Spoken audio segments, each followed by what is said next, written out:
Question number 34, it's from June 2012, paper 6-3, says, in how many ways can all 9 letters of the word telephone be arranged in a line if the letters P and L must be at the ends? All right. तो पहला काम मैं ये करता हूँ, part 1 को आसान बनाने के लिए टेलीफोन के मैं डैश बना देता हूँ, TELEPHONE, ठीक है, मैंने बना दिया। अब ये कह रहा है कि भाई P को और L को तो हमेशा आखिर में होना है।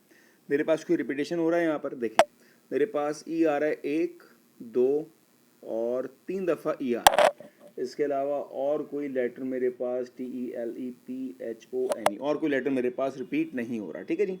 अब मेरे पास कितने लेटर्स टोटल हैं? मेरे पास टोटल 9 लेटर्स हैं। 9 में से मेरे पास बच कितने गए? बच गए मेरे पास 7 फैक्टोरियल।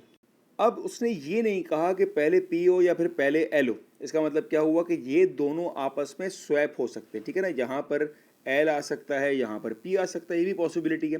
तो 7 फैक्टोरियल मल्टीप्लाई बाय 2 फैक्टोरियल और डिवाइड किससे होगा? डिवाइडेड बाय 3 फैक्टोरियल, वो जो आपका रिपीटेशन हो रहा है, ठीक है।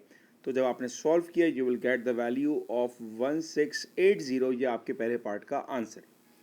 For second part it says how many different selection of 4 letters can be made from the 9 letters of the word telephone if there are no e's? ठीक है जी, मैंने अब 4 को सिलेक्ट करना है 9 में से, और कंडीशन ये है कि कोई भी मेरे पास ई ना हो। तो अगर मेरे पास ई नहीं आना चाहिए, इसका मतलब ये हुआ कि अब मेरे पास लेटर्स कितने बचे? अब मेरे पास 9 लेटर्स तो नहीं है, क्योंकि 9 तो मेरे पास है टेलीफोन में TELEPHONE, ठीक है। कंडीशन ने आपको ये कहा कि ईज ना हो, मतलब ये भी नहीं आ सकता, ये भी नहीं आ सकता और ये भी नहीं आ सकता। तो अब मेरे पास सिलेक्शन के लिए कितने लेटर्स बचे? 6 लेटर्स बचे, और उन 6 में से मैंने कोई भी 4 सिलेक्ट करने, तो 6 कॉम्बिनेशन 4 इक्वल्स टू 15, ये आपके पार्ट 2 का आंसर आ गया, ठीक है जी। After that part E, it says there is exactly 1 E. इसका मतलब ये हुआ कि अगर मेरे पास एक ई, मतलब एग्जैक्टली 1 ई का मतलब क्या हुआ कि एक ई तो आएगा ही आएगा, ठीक है। तो अब मेरे पास 6, मेरे पास 3 ईज थे, 3 में से तीनों तो नहीं आएंगे, 3 में से कोई एक आएगा, एक मैंने सेलेक्ट कर लिया। अब 6 में से मैंने सेलेक्ट कितने करने? 4 नहीं करने, अब मैंने सेलेक्ट करने 3, क्योंकि एक ई मैं ऑलरेडी ले चुका हूँ। तो 6 कॉम्बिनेशन 3 इज इक्वल्स टू 20, और ये आपका answer. Last part, if there are no restriction. अच्छा, लास्ट पार्ट अब थोड़ा सा आपका ट्रिकी होगा। अगर कोई भी रिस्ट्रिक्शन नहीं है, इसका मतलब ये हुआ कि वर्ड टेलीफोन में आप कोई भी 4 लेटर ले रहे हो, ठीक है। अगर मैं यहाँ देखूँ तो रिपीटेशन जिस लेटर की हो रही है मेरे पास वो ई है, इसका मतलब है कि मुझे ई के हिसाब से चलना पड़ेगा। तो यहाँ पर हम कुछ केसेस बनाएंगे। मैं आपको कहूँगा पहला केस क्या है कि यार अगर मेरे पास एक भी ई नहीं है, एक केस बन सकता है। अगर मेरे पास एक ई है, उसका केस बन सकता है। अगर 4 करेक्टर पिक किए उसमें से मेरे पास 2 ई आ गए, ये भी पॉसिबल है। और अगर 4 करेक्टर मैंने पिक किए और उनमें से मेरे पास 3 ई आ गए, ये मेरे पास पॉसिबिलिटी है, ठीक है।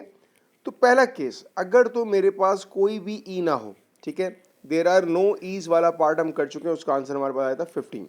तो अगर मेरे पास कोई भी ई ना हो, इसलिए तो आ गया मेरे पास 15 प्लस।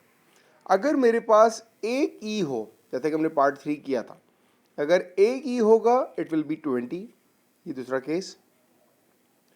अगर मेरे पास 2 ईज हैं, अब मेरे 6 करेक्टर्स थे, ठीक है, मुझे 4 सेलेक्ट करने हैं। अब 4 सेलेक्ट नहीं करूंगा, 2 ई ऑलरेडी पिक कर चुका हूं, तो अब 6 कॉम्बिनेशन 2 आएगा। इसी तरह अगर मेरे सिलेक्शन में 3 ईज आ गए, तो अब ये आएगा 6 कॉम्बिनेशन 1। तो 6 कॉम्बिनेशन 2 आपको कितना हो गया? That is 15। 6 कॉम्बिनेशन 1 इज 6, इसमें 15 प्लस 20 आपने ऐड किया, that will be 35। 35 plus 15 it's 50, and 50 plus 6 it will be 56 ways. और ये आपका पार्ट 4 का आंसर है।